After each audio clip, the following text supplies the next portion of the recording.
নমস্কাৰ এই ভিডিঅ'টিলৈ আপোনালোকক স্বাগতম জনাইছো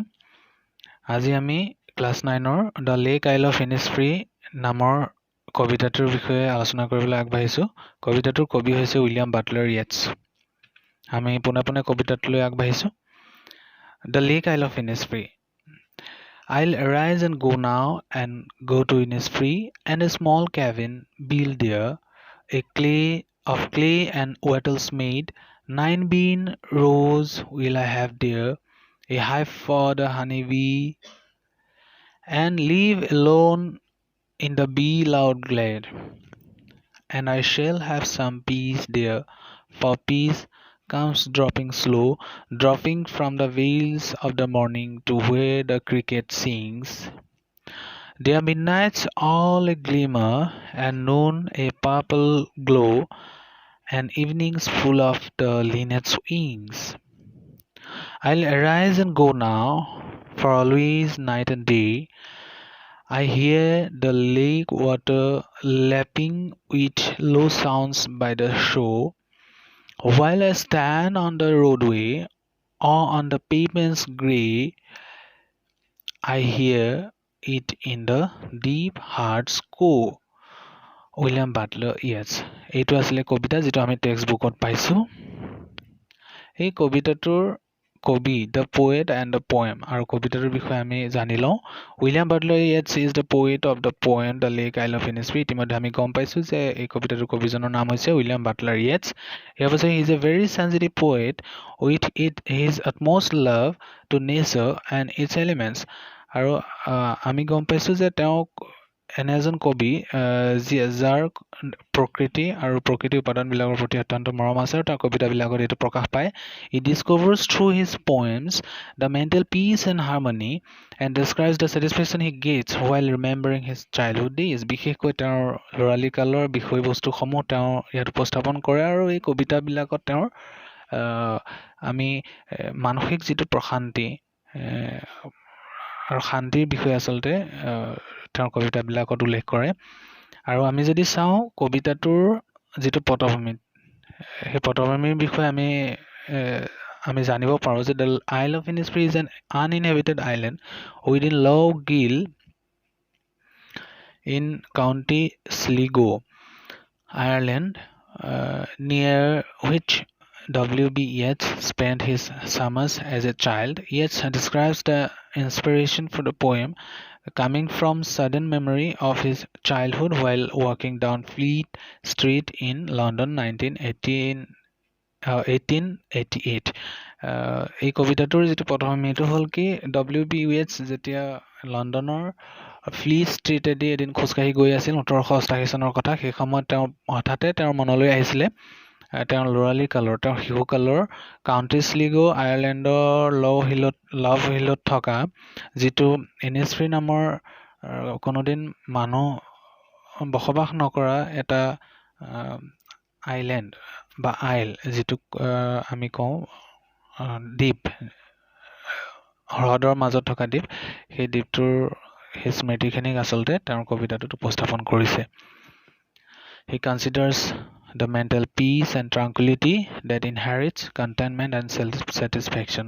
আমি এটা কথা দেখিছো যে এই কবিতাটোত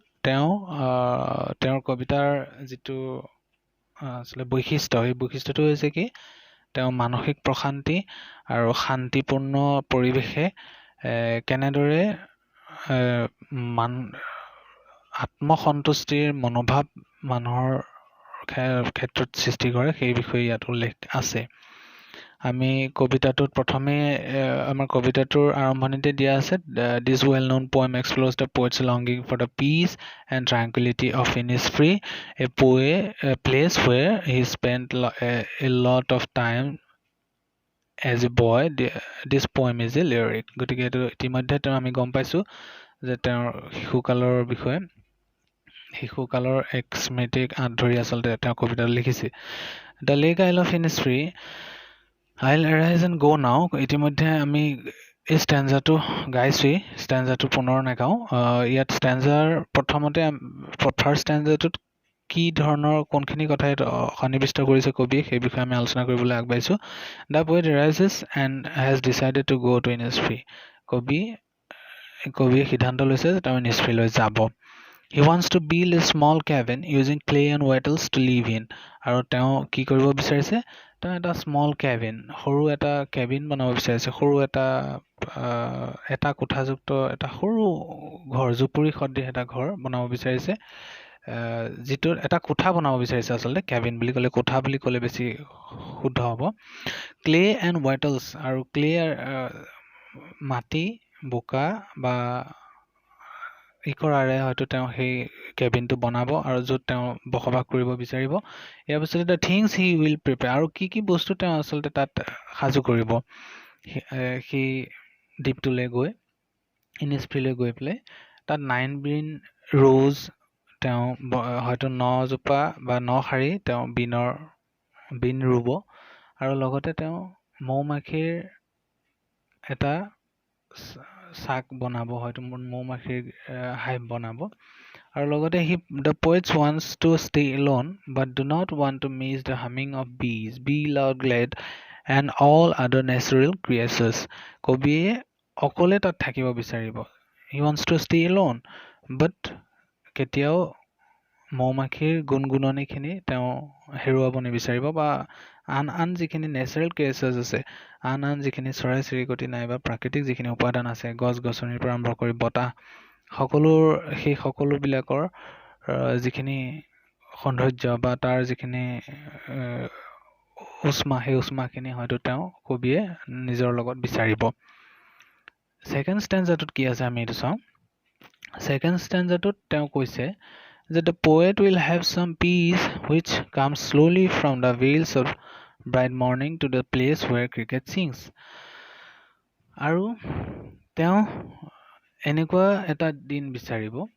veils of bright morning এটা সুন্দৰ ৰ'দোজ্জ্বল পুৱা হয়তো তেওঁ বিচাৰিব আৰু লগতে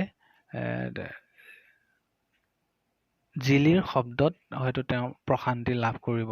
অলপ শান্তি পাব The place is full of glittering glimmer when it's midnight fall আৰু যদি ৰাতি হয় তেতিয়াহ'লে তাত জোনাকী পৰুৱাৰ জিলিকনি সেই জিলিকনিখিনিও হয়তো তেওঁ ল'বলৈ তেওঁ আশা কৰিছে এই কবিতাটোৰ জৰিয়তে The poet discovers the noon with a purple glow ইয়াত এইটো নাহে The poet discovers the noon with a purple glow purple glow' মানে এক উজ্জ্বল এটি দিনৰ সৈতে আচলতে তেওঁ এটা দুপৰীয়া হয়তো তেওঁ কামনা কৰিছে the evenings in Innisfree are full of the linnet's wings linnet হৈছে এটা সৰু চৰাই আৰু এই চৰাইটো যেতিয়া উৰি যায় তাৰ যিখিনি পাখি থাকে পাখিৰ ধপধপনিত এক সুন্দৰ ছন্দময় এক ধ্বনি বা ছন্দময় এক শব্দ বাজে আৰু সেই শব্দটো হয়তো কবিয়ে শুনিব বিচাৰিব মই ইয়াতে ষ্টেঞ্জাটোত কি আছে সেই বিষয়ে ইয়াত উল্লেখ কৰিছোঁ In this stanza we have seen the description of the natural elements which symbolizes as the bearers of peace and contentment শান্তি আৰু সন্তুষ্টিৰ যিখিনি উপাদান যিখিনি বস্তুৰ পৰা শান্তি আৰু আচলতে সন্তুষ্টি আহে সেই প্ৰাকৃতিক উপাদানবিলাকৰ বিষয়ে আচলতে এই কবিতাটো উল্লেখ কৰিছে যিখিনি ইতিমধ্যে আমি পাইছোঁ ইয়াৰ পাছতে লাষ্ট যিটো ষ্টেঞ্জা সেই ষ্টেঞ্জাটো হৈছে 3 নম্বৰ ষ্টেঞ্জাটো আৰু ইয়াত the poet is committed to go again to Innisfree at the very moment he is composing the poem আমি ইতিমধ্যে আৰম্ভণিতে কৈ আহিছোঁ যে তেওঁ যেতিয়া ফ্লিট ষ্ট্ৰীটত খোজকাঢ়ি গৈ আছিলে লণ্ডনৰ তেতিয়া সেই মুহূৰ্তত তেওঁ Innisfree কথাটো তেওঁৰ মনলৈ আহিছে তেওঁৰ ল'ৰালিকাললৈ তেওঁ পুনৰ উভতি গৈছে আৰু কবিয়ে পুনৰবাৰ Innisfree-লৈ যাব বিচাৰিছে তেওঁৰ মনটো যেন বাৰে বাৰে উৰি গৈছে Forever, always night and day, he hears the low lapping sound of lake water by the shore. আৰু সদায় forever, always night and day, ৰাতি হওক দিনত হওক প্ৰতি মুহূৰ্ততে যেন তেওঁ সেই Innisfree যিটো হ্ৰদ সেই হ্ৰদৰ পানীখিনিয়ে পাৰত যেতিয়া খুন্দিয়াওঁতে যিটো শব্দ হয় সেই শব্দৰ সেই লেপিং চাউণ্ড বুলি কৈছে সেই চাউণ্ডটো ল' লেপিং চাউণ্ড খলখলনিটো সেই খলখলনিটো সৰুকৈ অহা সেই খলখলনিটো হয়তো তেওঁ শুনি থাকিব বিচাৰে Even if standing on the roadway or on the grey pavements physical world যিটো আমাৰ ইয়াত কোৱা হৈছে far from the place Innisfree the poet echoes the same sounds in the deep heart's core যদিও তেওঁ ৰোডৱেত আছে অৰ্থাৎ তেওঁ লণ্ডনৰ যান্ত্ৰিকতাপূৰ্ণ এক পৰিৱেশত আছে অৰ অন দ্য গ্ৰে পেমেণ্টছ যিটো ফিজিকেল ৱৰ্ল্ড আমাৰ সৰ্বসাধাৰণ ব্যস্ততাময় পৃথিৱীখনৰ কথা ইয়াত গ্ৰে পেমেণ্টছটোৱে চিম্বলাইজ কৰিছে যদিও তেওঁ ইনিছফ্ৰীৰ পৰা বহু দূৰত আছে তথাপিও যেন তেওঁ সেই ইনিছফ্ৰীৰ তেওঁৰ অন্তৰৰ কোনোবা এক কোণত হয়তো ইনিছফ্ৰীৰ সেই শব্দবিলাকে সেই প্ৰাকৃতিক শব্দবিলাকে হয়তো খুন্দিয়াই আছে বাৰে বাৰে গতিকে মই ইয়াত stanzaটোত কি আছে লিখি দিছো the last stanza signifies the deepest influence of the peaceful state of mind created by the lake isle of Innisfree and its natural acquaintances lake isle of Innisfree সেই Innisfree হ্ৰদটো আৰু তাত থকা সেই সৰু দ্বীপটো সেই দ্বীপটোৰ বিষয়ে আৰু সেই দ্বীপটোত থকা প্ৰাকৃতিক উপাদানবিলাকে কেনেদৰে গভীৰ প্ৰভাৱ বিস্তাৰ কৰিছে শান্তিপূৰ্ণ এক মনোভাৱ সৃষ্টি কৰাত সেইটোৰ বিষয়ে আচলতে আছে এই ষ্টেঞ্জাটোৰ the monotonous lifestyle with everyday rush for survival even could not eradicate the sense of peace and tranquility of nature and its creations আমি যিমানে চেষ্টা নকৰোঁ কিয় আমাৰ যান্ত্ৰিকতাপূৰ্ণ একঘেয়ামী জীৱনশৈলী তথা প্ৰতিদিনৰ দৈনন্দিন যি জীয়াই থকাৰ যি সংগ্ৰাম সেই সংগ্ৰামৰ মাজতো কিন্তু আমি কেতিয়াও কোনো কাৰণতে প্ৰকৃতি আৰু প্ৰকৃতিৰ সৃষ্ট যিবিলাক বস্তু বা উপাদানবিলাকৰ পৰা যিটো আমি প্ৰশান্তি আমি পাওঁ সেই প্ৰশান্তিটোৰ পৰা আমি নিজকে কেতিয়াও আঁতৰাই ৰাখিব নোৱাৰোঁ এইটোৱে হৈছে এই কবিতাটোৰ আচলতে বিষয়বস্তু আৰু ইয়াত এটা কথা তোমাৰ হয়তো সকলোৱে লক্ষ্য কৰিছা তোমালোকে ছাত্ৰ ছাত্ৰীসকলে যে মই কিছুমান শব্দ বা কিছুমান ফ্ৰেজ মই ইয়াত I have given it in red colour মানে ৰঙা চিয়াহী মই ৰেড কৰি দিছোঁ কালাৰখিনি ফন কালাৰটো সেইকেইটা খুব ইম্পৰ্টেণ্ট হয় আৰু সেইকেইটা কবিতাটোৰ ষ্টেঞ্জাবিলাকৰ পৰা তুলি অনা আৰু খুব ইম্পৰ্টেণ্ট হয় যিখিনি আমি কবিতাটোৰ উপাদান হিচাপে আমি অভিহিত কৰিব পাৰোঁ এইখিনি তোমালোকে গুৰুত্ব সহকাৰে চাবা ইয়াৰ পাছতে এক্টিভিটি আমি লওঁ এক্টিভিটি মানে আমি কি কাৰ্য কৰিম কবিতাটোৰ পৰা আমি কি উলিয়াম পৰীক্ষাৰ কাৰণে যিটো আমাৰ কাৰণে সুবিধাজনক হ'ব ইয়াতে দিছে যে what are the new words you find in this poem try to grasp the meanings with the help of an English dictionary তোমালোকে এখন ইংলিছ ডিকচনেৰী ল'বা আৰু তলৰ যিবিলাক শব্দ ইয়াত নতুন শব্দ কি পাইছা what are the new words you have found in this poem after reading this poem ইয়াত আমি পাইছো ৱেটলছ পাইছো গ্লেড পাইছো লিনেট পাইছো কেবিন পাইছো ক্লে পাইছো হুইলছ পাইছো গ্লিমাৰ পাইছো লেপিং পাইছো পেমেণ্টছ পাইছো কোৰ পাইছো আৰু হয়তো তোমালোকে আগত নোপোৱা শব্দ ইয়াত থাকিব পাৰে তোমালোকে চাবাচোন যে উলিয়াব পাৰি নেকি ইয়াৰ পৰা তেনেকুৱা যদি অচিনাকি শব্দ পোৱা আৰু এই 10টা শব্দ যিকেইটা মই উলিয়াই দিছোঁ the 10 words I have already given out pointed out you just find out the meanings of these words in an English dictionary and try to remember all these words and not only remember অকল মনত ৰাখিলে নহ'ব এটা কাম তোমালোকে কৰিব লাগিব সেইটো কাৰণে এক্টিভিটি বুলি কোৱা হৈছে make at least 2 sentences using these words এটা শব্দ লৈ দুটা তোমালোকে বাক্য লিখিবা আৰু সেইটো লিখি পুনৰবাৰ তোমালোকে তেনেদৰে প্ৰেক্টিছ কৰিবা তেতিয়া সেই কবিতা শব্দকেইটা কেতিয়াও পাহৰি নাথাকা নেক্সট আৰু এটা এক্টিভিটি তোমালোকক দিছোঁ সেইটো হ'ল কি ধৰি লোৱা তোমালোকে এটা সপোন দেখা you have dreamed a dream in the dream you are in a city full of noises starting from the nearest industrial estates to the light heavy vehicles running from everywhere to everywhere you are too busy with your business over there and have got bored with this restless life so you have decided to go for a place where you will rest for a while for mental peace where you will get the moist surroundings of natural elements as the soft falling river endless green fields breezy fresh air the chirruping of birds merrymaking of the wild animals etc তোমালোকে এনেকুৱা এটা সপোন দেখিলা যিটো সপোনত তুমি এনেকুৱা এখন মহানগৰত আছা চাৰিওফালে যিবিলাক কল কাৰখানাৰ শব্দৰ পৰা আৰম্ভ কৰি সৰু বা গধুৰ যান বাহনলৈকে চলি আছে ইফালৰ পৰা সিফাললৈ আৰু তাৰ পৰা যথেষ্ট এক শব্দ হৈছে চাৰিওফালে you are too busy with your business over there, আৰু তুমি খুব ব্যস্ত হৈ আছা তোমাৰ কামত, আৰু তোমাৰ এই ৰেষ্টলেছ যিটো লাইফ, যিটো জীৱনশৈলী তোমাৰ অগতানুগতিক, এই জীৱনশৈলীৰ পৰা তোমালোকে গতানুগতিক জীৱনশৈলী, সেই শৈলীৰ আৰু তোমালোকৰ ব্যস্ততাপূৰ্ণ জীৱনৰ পৰা তোমালোক খুব আমনি পাইছা, আমনিদায়ক হৈছে। তাৰ পৰা তোমালোক তুমি আঁতৰি থাকিবৰ কাৰণে তোমালোকে মানে সিদ্ধান্ত ল'লা,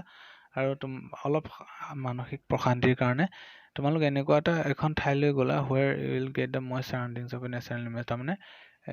এক শান্তিৰে ভৰা কিছুমান প্ৰাকৃতিক উপাদান থকা ঠাইলৈ গুচি গৈছা, যেনে চফ্ট ফলিং ৰিভাৰ, হয়তো খুব কুলু কুলু শব্দৰে এখন সুন্দৰ নৈ বৈ আছে, এনেকুৱা এখন ঠাই। এনলেছ গ্ৰীণ ফিল্ডছ, একদম বহু দূৰলৈকে সেউজীয়া পথাৰেৰে আৱৰা। ব্ৰিজি ফ্ৰেছ এয়াৰ, তাত একদম খুব এক সুন্দৰ একদম ফ্ৰেছ এয়াৰ আছে। দ্য চিৰাপিং অফ বাৰ্ডছ, বা তাত যিবিলাক চৰাই চিৰিকটিৰ কোলাহলেৰে পৰিপূৰ্ণ, merry making of the wild animals, আৰু বিভিন্ন ধৰণৰ বনৰীয়া জীৱ জন্তু সম্মিলিত এনেকুৱা এখন ঠাই। গতিকে এই দুইখন ঠাই, নগৰীয়া ঠাইখন আৰু সেই প্ৰাকৃতিক পৰিৱেশৰ পৰা ঠাই এখন, এই দুখনৰ মাজত তুমি কণ্ট্ৰাষ্ট কৰিব লাগে, অৰ্থাৎ পাৰ্থক্য উলিয়াব লাগে। Now contrast both the situation you have dreamed of, তুমি যে সপোন দেখিলা, এইটো সপোনত দেখিলা, এই যে তোমালোকে সপোন দেখিলা, এই সপোনটোৰ দুইখন ঠাইৰ মাজত তোমালোকে পাৰ্থক্য উলিওৱা। Which one will you prefer, কোনখন তুমি প্ৰিফাৰ কৰিবা? Write a few sentences on it, ইয়াৰ ওপৰত তোমালোকে কেইটামান বাক্য তোমালোকে লিখিবা। ইয়াৰ পাছতে আমি টেক্সচুৱেল কুৱেশ্যনছলৈ আহিছোঁ। টেক্সচুৱেল কুৱেশ্যনছত যিখিনি দিয়া আছে সেইখিনি মই এই বিষয়ে আলোচনা নকৰোঁ, তোমালোকক যিহেতু কবিতাটোৰ বিষয়ে গোটেইখিনি কৈ দিয়া হৈছে কবিতাটোৰ সন্দৰ্ভত, গতিকে সেইখিনি চাই বা তাৰ পেৰাফ্ৰেজ যিখিনি দিয়া হৈছে তাৰ ওপৰত ভিত্তি কৰি তোমালোকে ইয়াত যিখিনি টেক্সচুৱেল কুৱেশ্যনছ দিয়া আছে, টেক্সচুৱেল মানে টেক্সট বুকত যিখিনি কুৱেশ্যনছ দিয়া আছে প্ৰশ্ন, সেইবিলাক কৰিবা। ইয়াতে মই বাৰু হ'লেও কৈ দিছোঁ। What kind of place is Innisfree think about, the three things the poet wants to do when he goes back there, কেনেধৰণৰ ঠাই আছিলে Innisfreeখন, আৰু তিনিটা বস্তু যিটো কবিয়ে কৰিব বিচাৰিছে বা যেতিয়া তেওঁ পুনৰ ঘূৰি যাব Innisfreeলৈ। What he hears and sees where there and its effect on him, তেওঁ কি শুনিবলৈ পাইছে বা কি দেখিছে, আৰু তেওঁ তাত তেওঁৰ মনটোত ইয়াত কেনেধৰণৰ প্ৰভাৱ পৰিছে। এইটো ষ্টেঞ্জা 2ত আছে। ইয়াৰ পিছতে what he hears in his heart's core even when he is far away from Innisfree, stanza 3 number ষ্টেঞ্জাটোত আছে। তেওঁৰ অন্তৰ নিভৃত কোণত তেওঁ কি শুনা পাইছে, যদিও বা তেওঁ Innisfreeৰ পৰা বহু দূৰত আছে। সেইটো হৈছে 1 নম্বৰ কুৱেশ্যন। 2 নম্বৰ কুৱেশ্যনটো হৈছে by now you may have concluded that Innisfree is a simple natural place full of beauty and peace, তোমালোকে হয়তো এতিয়ালৈকে গম পালা যে Innisfree এখন সাধাৰণ প্ৰাকৃতিক পৰিৱেশেৰে ভৰপূৰ এখন ঠাই, য'ত সুন্দৰতা আছে, শান্তি আছে। How does the poet contrast it with where he now stands, কবিয়ে ইয়াক এতিয়া তেওঁ য'ত আছে, তাৰমানে কবিতাটো লিখা সময়ত তেওঁ ফ্লিট ষ্ট্ৰীটত আছে লণ্ডনৰ, গতিকে তেওঁ থকা ঠাইখন চিটি, নগৰখন আৰু Innisfreeৰ মাজৰ পাৰ্থক্যটো কি, সেইটো 3 নম্বৰ ষ্টেঞ্জাটো পঢ়ি তাৰ পৰা তোমালোকে বুজি লৈ পেলাই তোমালোকে লিখিব লাগিব। নাইবা মই যে ইতিমধ্যে তোমালোকক দিছিলোঁ, তোমালোকক এক্টিভিটি 1 নম্বৰ যিটো এক্টিভিটি, 2 নম্বৰ যিটো এক্টিভিটি দিছিলোঁ সেইটোৰ সৈতে এইটো একেই। তোমালোকে সপোন দেখা, এটা সপোন দেখিলা ধৰা, সেইটোৰ ওপৰত এই যে মই ইতিমধ্যে আলোচনা কৰিলোঁ সেইটোৰ সৈতে এই কুৱেশ্যনটো অলপ মিল আছে, গতিকে সেইটোৰ লগত সেই একেটাই আচলতে। এইটো তোমালোকে কৰিবা ঘৰত। আৰু 3 নম্বৰটো হৈছে do you think Innisfree is only a place or a state of mind, does the poet actually miss the place of his boyhood days, যদি তোমালোকে ভাবা নে ইনিছফ্ৰী এখন ঠাই নে মানসিক এটা অৱস্থা মানে ইনিছফ্ৰীখনক মানসিক অৱস্থাটোৰ লগত তুলনা কৰিছে নেকি নে অকল এখন ঠাইহে এইখন does the poet actually miss the place of his boyhood days প্ৰকৃততেই কবিয়ে তেওঁৰ ল'ৰালি কালৰ সেই ঠাইখনক মিছ কৰিছে নেকি বা হেৰুৱাৰ দুখ প্ৰকাশ কৰিছে নেকি সেইটো তোমালোকে লিখিবা ইয়াৰ পাছতে আমি সেইটো তাৰপিছত আহিছোঁ আমি 2 নম্বৰটো part 2 যিটো তাত আছে look at the words the poet uses to describe what he sees and hears at Innisfree. Be loud, clear evenings full of the linnet wings or lake water lapping with low sounds. What pictures do these words create in your mind? এইখিনি আসলে কেনে ধৰণৰ ছবি তোমালোকৰ মনত অংকন কৰে সেই বিষয়ে তোমালোকে লিখিবা এইটো ইতিমধ্যে আমি আলোচনা কৰি আহিছো প্ৰতিটো ষ্টেঞ্জাৰ এগেইনষ্টত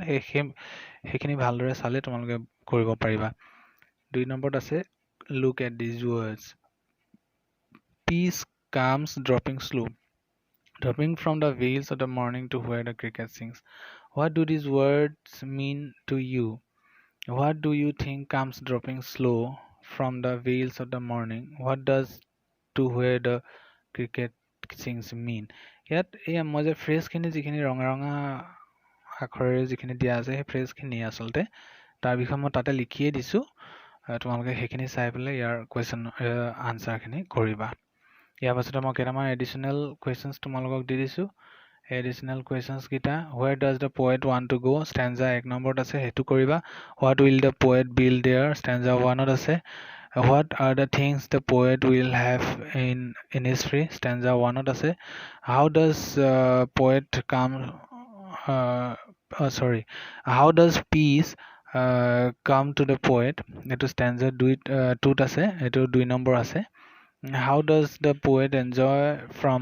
morning to midnight এটো stanza 2ত আছে 3 নম্বৰ আছে what are the sounds still heard by the poet in his deep heart score stanza 3 number 3ত আছে আৰু ইয়াৰ মাৰ্কসও আছে 3 নম্বৰ তোমালোকে সদায় কোৱেশ্চনছ কৰোঁতে এটা কথা মনত ৰাখিবা কাখৰ যিটো মাৰ্জিনত মাৰ্কসটো দিয়া থাকে মাৰ্কসটোৰ ওপৰত ভিত্তি কৰি পেলাইহে তাৰ কুৱেশ্যনটোৰ আনসাৰ কৰিবা এইখিনি আছিলে আজিৰ কাৰণে আমি এই কবিতাটো the lake isle of Innisfree নামৰ এই কবিতাটো এটা সুন্দৰ এটা কবিতা it's a very beautiful poem and I hope you enjoyed the video and you have understood the things we have already discussed well and আৰু আশা কৰিছোঁ আমি পুনৰ এবাৰ বেলেগ এটা ভিডিঅ'ত পুনৰবাৰ লগ হ'ম ধন্যবাদ